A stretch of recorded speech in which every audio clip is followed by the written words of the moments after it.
Actually మా father police constable అండి. మా మదరు గవర్నమెంట్ టీచర్ అండి. సో, మై ఫాదర్ ఎవరైతే ఉన్నారో వాళ్ళు మేము తండాలో మా ఫాదరే ఫస్ట్ ఎంప్లాయీ అండి. సో, మా తాతగారు ఎప్పుడు మా ఫాదర్‌ని చదివిపిస్తే మన నెక్స్ట్ జనరేషన్ అనేది చాలా ముందుకెళ్తాయని మా డ్యాడీ ఎప్పుడైనా మా ఫాదర్ ఎప్పుడైనా చిన్నప్పటి నుంచి చెప్పేటోళ్ళు. సో, ఆ చదువుకి అంత ఇంపార్టెన్స్ ఇచ్చేటోళ్ళు మా ఫాదరు.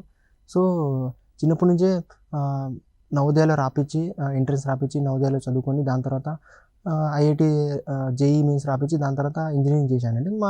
ఇదంతా వాళ్ళ సపోర్ట్ అయితే ఇక్కడి వరకైతే చాలా ఉంది. కానీ వాళ్ళేమన్నారంటే "నువ్వు జాబ్ చేసుకొని బయటికి సెటిల్ అయిపోవచ్చు" ఇలా అని అన్నారు. కానీ నేనే నా ఇదే ఉండే, నా ఆప్షనే ఉండే ఇది.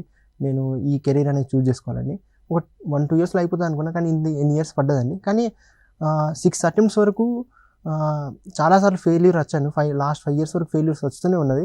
వాళ్ళ సపోర్ట్ లేకుంటే నేను ఇప్పటివరకు నేను గివ్ అప్ ఇచ్చేటోడిని సపోర్ట్ లేకుంటే. కానీ సపోర్ట్ ఉంది కాబట్టి వాళ్ళు ఎప్పటికప్పుడు చెప్పేటోళ్ళు, "ఇది కాకుంటే నీకు చిన్నప్పుడు నవోదయ కూడా వచ్చింది. బీటెక్‌లో ఎన్ఐటీ తిరుచిలో జాబ్ ప్లేస్‌మెంట్ సీట్ వచ్చింది. ఇంత చేసినాం అయినా నువ్వు ఇక్కడి వరకు వచ్చావు.